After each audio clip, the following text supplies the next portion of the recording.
Dr. Haiyan Wu checked his instruments one more time as their research ship moved through the empty space. The readings still made no sense. Energy signals were coming from this dead star system, but nothing should be alive here. The stars were too old, the planets too cold. "Are you sure about these coordinates?"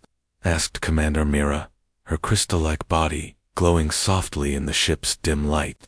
She was from the Vorthok people, and her kind had been exploring space longer than most races could remember. "The signals are definitely coming from here," Haiyan Wu replied, tapping his screen. He was a Zephyrian, and his people were known throughout the galaxy as the best archaeologists. They could find ancient ruins where others saw only empty rock. Jihai floated in her water tank nearby, her blue skin rippling as she moved. The Delian scientist was their biology expert. "My sensors show something big down there," she said through her translator. "But the age readings are wrong. They say whatever is down there is older than our oldest star maps." The fourth member of their team made a clicking sound that the ship's computer translated as agreement. The insect-like being from the Hive Mind Collective rarely spoke, but its multiple eyes were fixed on the planet below. Their ship, the Stellar Dawn, had been searching this region for months. The Galactic Council sent teams like this to explore the outer edges of known space, looking for signs of ancient civilizations. Most of the time, they found nothing but dead rocks and cold gas. This time was different. "Taking us down," Mira announced. The ship shuddered slightly as it entered the planet's thin atmosphere. Below them, the surface looked like any other dead, world-gray dirt, scattered rocks, and deep craters from billion-year-old impacts. But as they got closer, something caught the light. "There," Jihai pointed with one of her tentacle-like arms. Grid reference 7th of an alpha. Haiyan Wu looked where she was pointing and felt his breath catch, rising from the planet's surface. Like a mountain of glass was a structure unlike anything he had ever seen.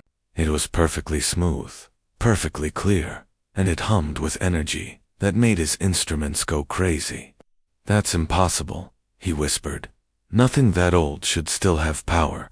They landed their ship a safe distance away and put on their environmental suits. The planet had no breathable air, and the cold was bitter enough to freeze most life forms solid in seconds. But their suits kept them warm and safe as they walked toward the crystal structure. Up close, it was even more amazing. The walls were made of some kind of transparent material that seemed to bend light in strange ways. Energy patterns flowed through it like water, creating colors that had no names in any language. "Look at this," Mira said, her voice filled with wonder. Her crystal body seemed to resonate with the structure, making both glow brighter. "The construction techniques, I've never seen anything like it." Jihai's sensors were working overtime, taking readings from every angle. "The quantum signatures are off the charts," she reported. "This thing is old. Really old. Maybe 14 billion years old." The number hit them all, like a physical blow. 14 billion years was nearly as old as the universe itself. When this structure was built, the galaxy was still young and wild. Most of the stars that existed now hadn't even been born yet. They found an entrance, or rather, the entrance found them. As they approached one wall, a section simply melted away, creating a perfect doorway. Emergency lights came on inside, casting everything in a soft blue glow. "The power systems are still working," Haiyan Wu said in amazement. "After all this time, everything is still working." They walked through corridors that seemed to go on forever. The walls showed pictures that moved like living memories, star maps of a galaxy that looked nothing like the one they knew, images of worlds covered in strange cities, and beings that walked upright like some of the younger races. At the center of the structure, they found it. The chamber was circular and filled with a soft, warm light. In the center stood a pillar of the same crystal material as the walls, and inside the pillar, floating in what looked like liquid light, was a body. The being looked almost exactly like a human. Haiyan Wu had seen humans before. They were a young race from a small blue planet far away. The Galactic Council had only recently made contact with them. They were barely past their atomic age, had only just started exploring their own star system. But this being in the crystal pillar looked just like them, the same face shape, the same body structure, the same everything.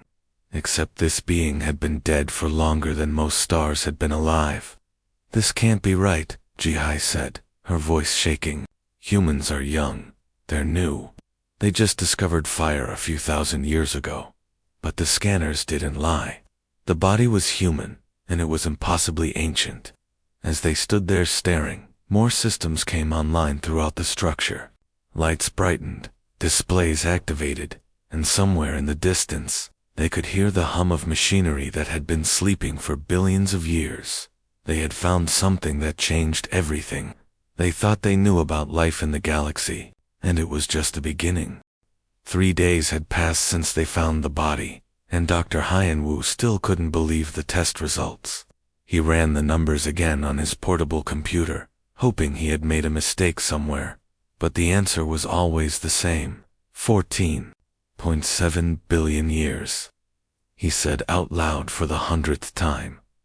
Dr. Sujin looked up from her own workstation, where she had been studying the energy patterns flowing through the crystal structure, the carbon dating, the quantum decay rates, even the cellular breakdown patterns all agree, Sujin said, pushing her hair back from her tired eyes.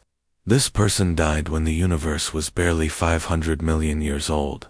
Ji-Hai swam nervously in her portable tank, which they had moved into the crystal chamber so she could work closer to the body.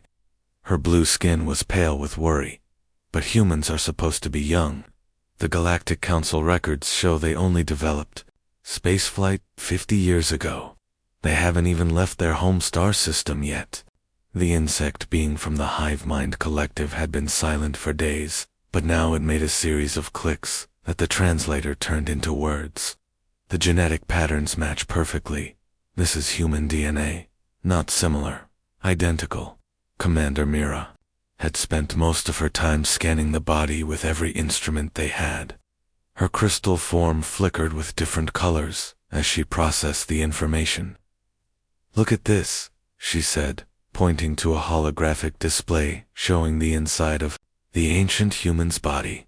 The others gathered around the display. What they saw made them all step back in shock. The body wasn't just old, it was filled with technology that was more advanced than anything they had ever seen. Neural interfaces built directly into the brain, Mira explained, her voice full of amazement. Quantum processors in the spinal cord, cellular regeneration systems that should have kept this person alive for thousands of years.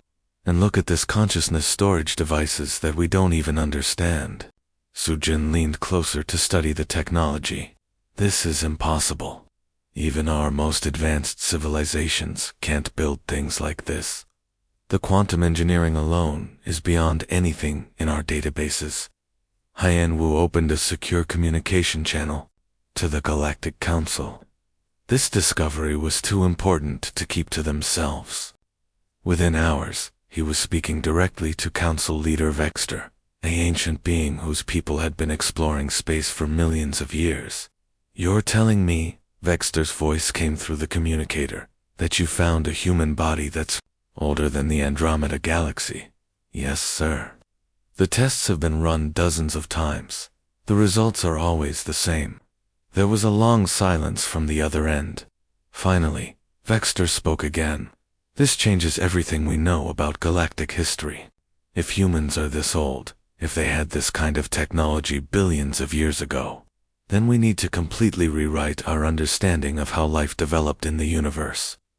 While they were talking to the council, Ji-Hai's instruments started picking up something new. "I'm getting energy readings from other parts of the galaxy," she announced. "Similar signatures to what we found here." Sujin quickly pulled up a star map on the main display.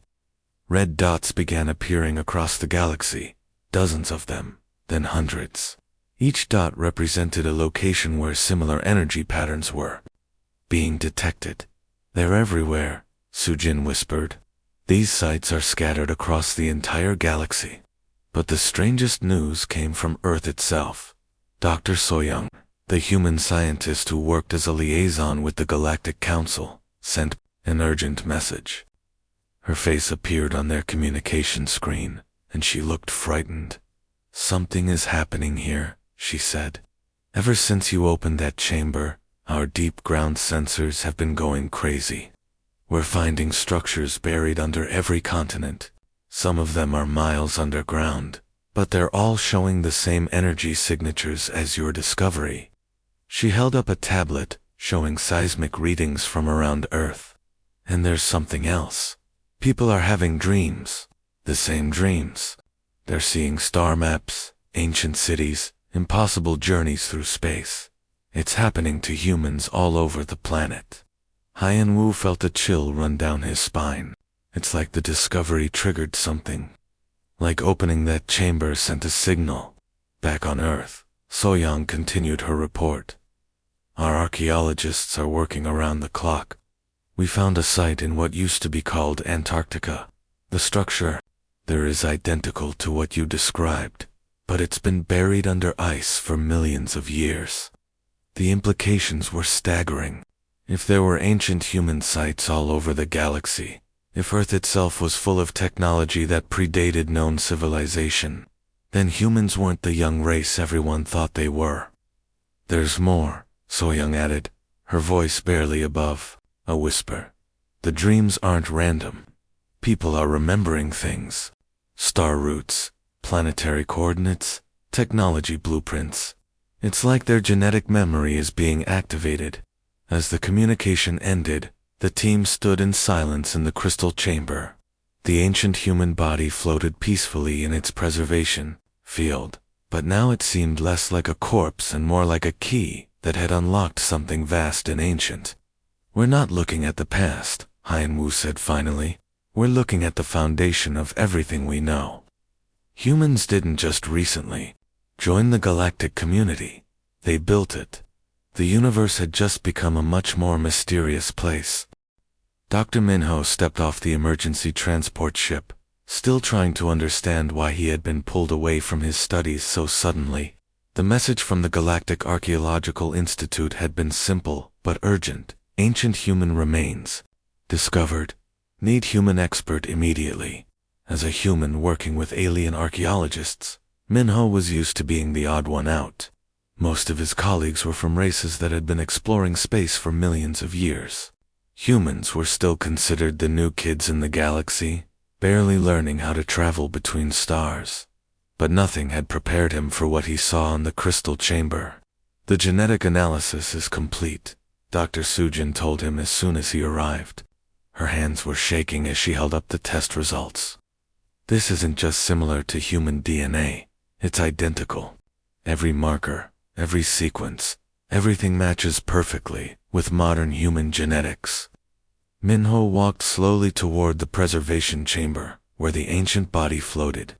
The face looking back at him could have been his brother's face, or his father's, or his own. The bone structure, the muscle formation, even the way the hair grew, everything was perfectly human.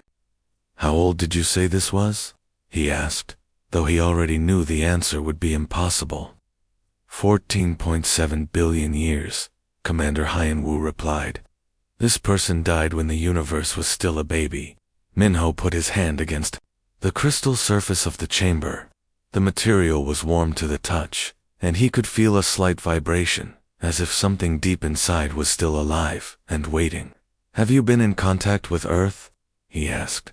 Dr. Sujin nodded and activated the long-range communicator. Within minutes, Dr. Soyoung's face appeared on the screen. She was calling from the human homeworld, but she looked like she hadn't slept in days. "Minho, thank goodness you're there," she said. "Things are getting strange here, really strange." She held up her tablet, showing seismic readings from around the planet. "These energy spikes started the moment your team opened that chamber. We're finding buried structures under every major continent. Some of them are so deep we never knew they existed. But that wasn't the strangest part."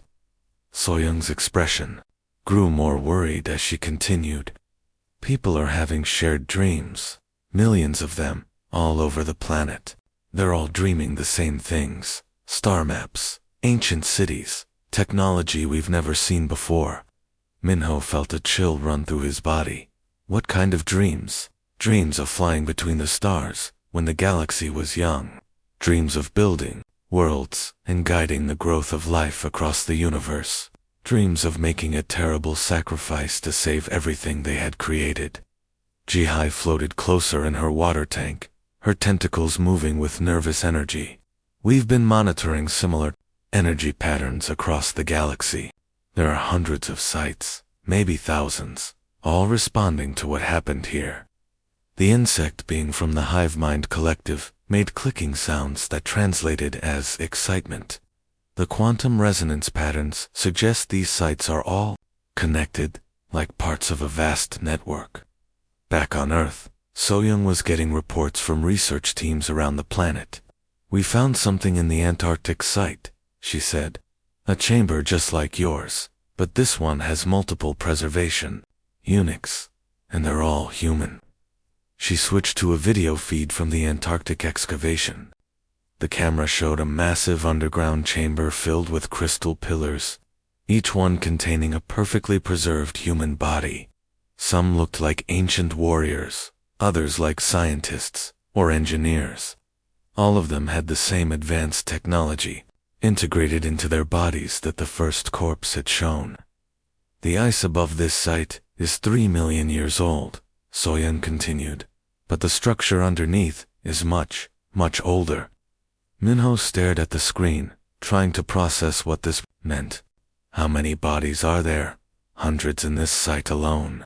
And we're finding more sites every day. The ground-penetrating radar shows structures under New York, London, Beijing, everywhere we look. Dr. Haiyan-Wu pulled up a galaxy map on the main display.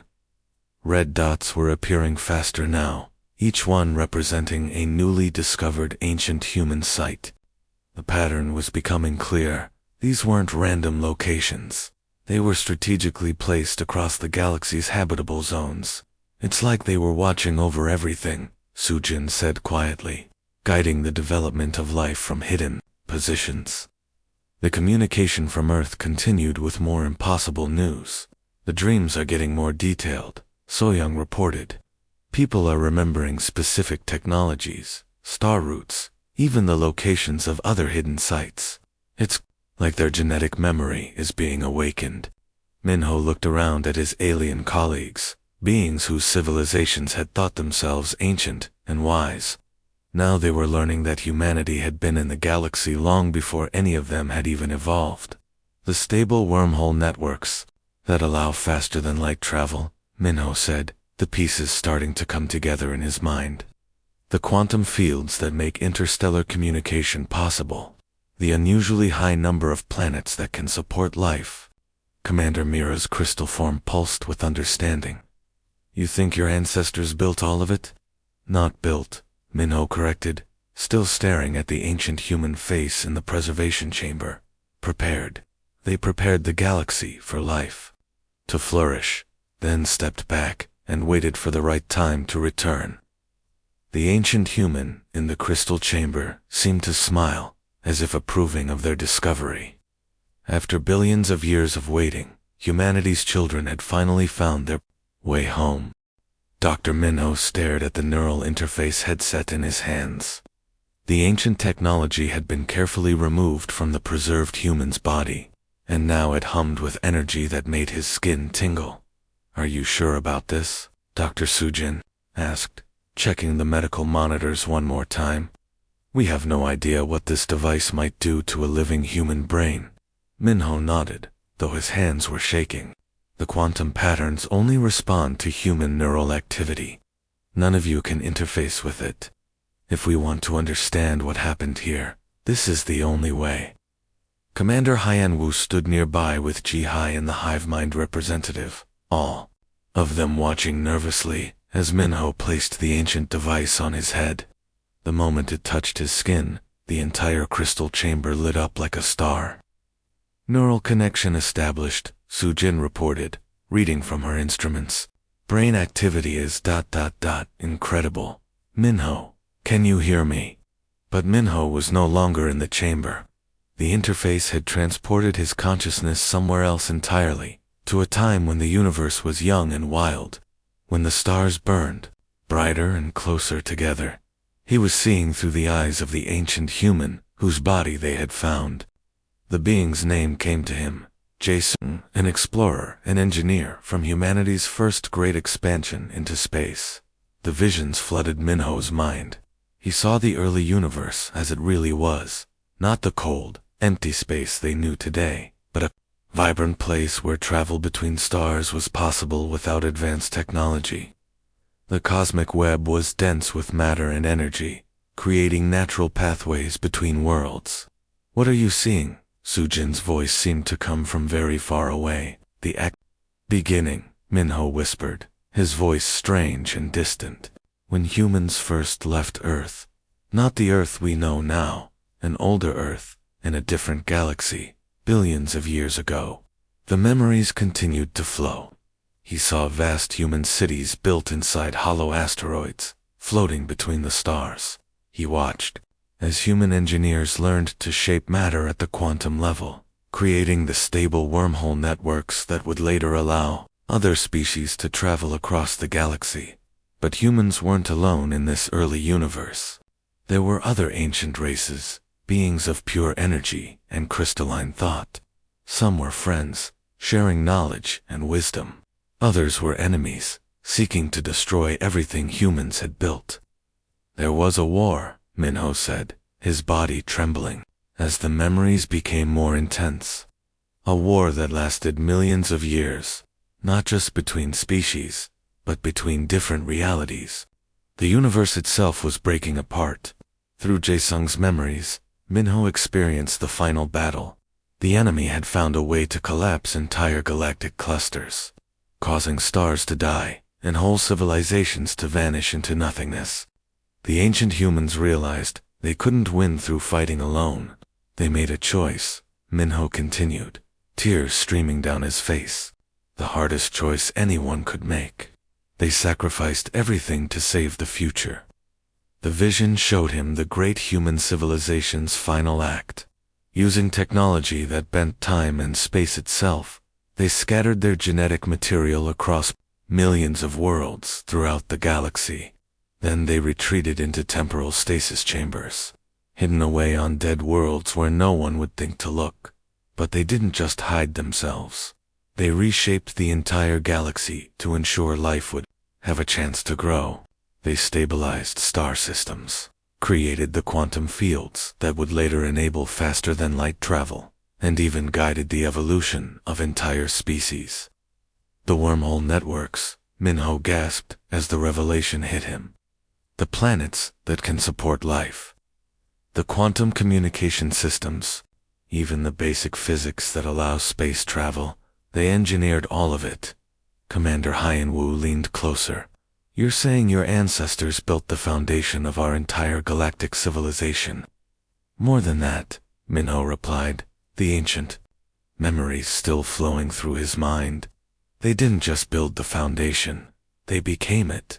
The stable space-time patterns that hold our galaxy together, the energy fields that protect us from cosmic radiation, even the lucky coincidences that allowed other species to evolve. None of it was natural. It was all part of their plan. The final memory was the most powerful of all. Jae-sung and thousands of other humans entering the stasis chambers, knowing they would sleep for billions of years.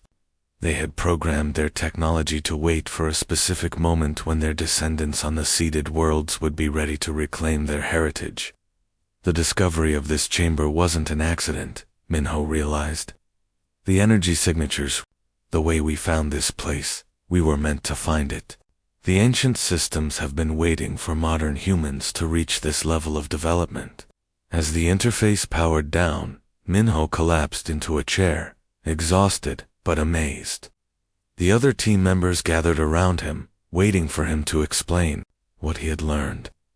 We're not a young species joining an ancient galactic community, he said finally.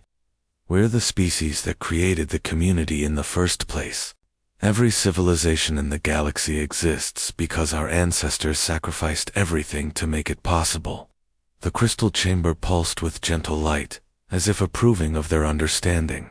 After 14 billion years of waiting, the truth was finally known. Humanity wasn't returning to the stars. They were coming home. 6 months after the discovery, the Galactic Council chamber was filled with representatives from every known species in the galaxy. Dr. Minho stood at the center podium, looking out at hundreds of alien faces. Some looked curious, others worried, and a few seemed angry. Behind him, a massive holographic display showed the galaxy as they now understood it. Red dots marked over 3,000 ancient human sites that had been discovered since the first tomb was opened. Each dot represented a piece of humanity's forgotten empire. Honored representatives, Minho began, his voice carrying clearly through the chamber's translation systems. 6 months ago, we thought we had found an impossible anomaly. Today, we know we found the key to understanding everything we believed about our galaxy.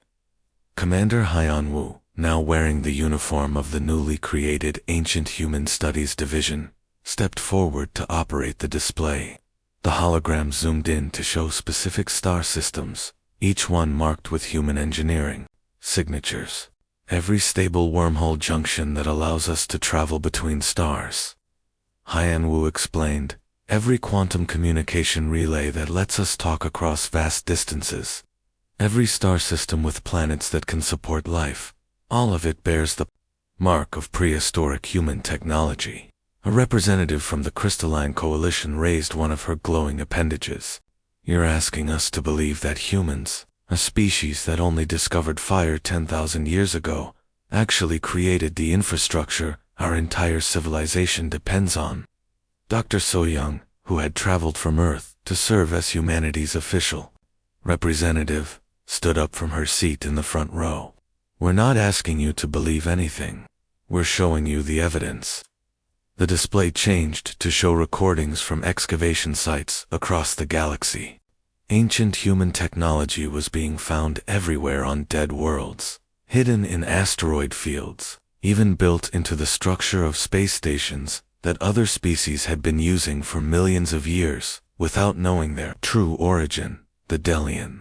Homeworld's stable orbit around its twin stars, So Young continued, maintained by gravitational anchors that your people thought were natural phenomena. The Vorthok crystal networks that allow your species to share consciousness across light years. The hive mind collective's perfectly synchronized breeding cycles that prevented your population from growing too large. All of it was designed and implemented by ancient humans. The chamber erupted in shocked murmurs and angry buzzing. Many of the representatives had trouble accepting that their civilizations owed their existence to humanity's prehistoric ancestors. A delegate from the Zephyrian Archaeological Institute stood up, his tall form casting a shadow across several rows. If this is true, if humans really did engineer our galaxy's development, then what do you want from us now? Are you here to reclaim your empire? Minho shook his head firmly. We're here to offer partnership. The knowledge locked in these ancient sites, the technology that has guided galactic development for billions of years, it belongs to all of us now. But not everyone was satisfied with that answer. A representative from the Outer Rim territories, a species that had fought hard for their independence, stood up angrily. How do we know you won't use this ancient technology to control us? Your ancestors shaped our evolution, guided our development, decided which species would survive and which would die. What's to stop you from doing it again? The question hung in the air like a dark cloud. Minho looked around the chamber, seeing fear and suspicion on many faces. These species had grown up believing they had earned their place in the galaxy through their own efforts. Learning that they owed everything to humanity's sacrifice was difficult to accept. Dr. Sujin, who had been working with teams across the galaxy to study the ancient sites, activated a new display. Look at the pattern of human intervention, she said. Every time they shaped a world or guided evolution, they did it to increase diversity, not reduce it. They could have created a galaxy full of copies of themselves. Instead, they created a galaxy full of unique civilizations. Ji-Hai, swimming in her mobility tank near the podium, added her voice to the discussion. The ancient humans had the power to control everything, but they chose to step back and let us develop on our own. The stasis chambers, the hidden sites, they were insurance policies, not control centers. As the debate continued, reports were coming in from across the galaxy. More ancient sites were awakening, their systems coming online after billions of years of dormancy. But instead of taking control, these systems were sharing information, offering knowledge freely to any species that wanted to learn. On Earth, the dreams that had started with the first discovery were changing. Instead of memories of the past, humans were now dreaming of the future, visions of cooperation between species, of new technologies that could benefit everyone, of explorations into parts of the universe that had never been touched by life. The ancient humans made their choice billions of years ago, Minho said, his voice growing stronger as he spoke. They chose to sacrifice their empire so that life could flourish in all its forms. We honor that choice today by offering our hand in friendship, not demanding submission. The chamber fell silent as the representatives considered his words. Finally, Council Leader Vextar, the ancient being who had guided galactic politics for millions of years, spoke. Then let us move forward together, he said. Not as subjects and rulers, but as inheritors of a legacy that belongs to all of us. The galaxy had been given a second chance by humanity's ancient sacrifice. Now, it was time to make the most of it.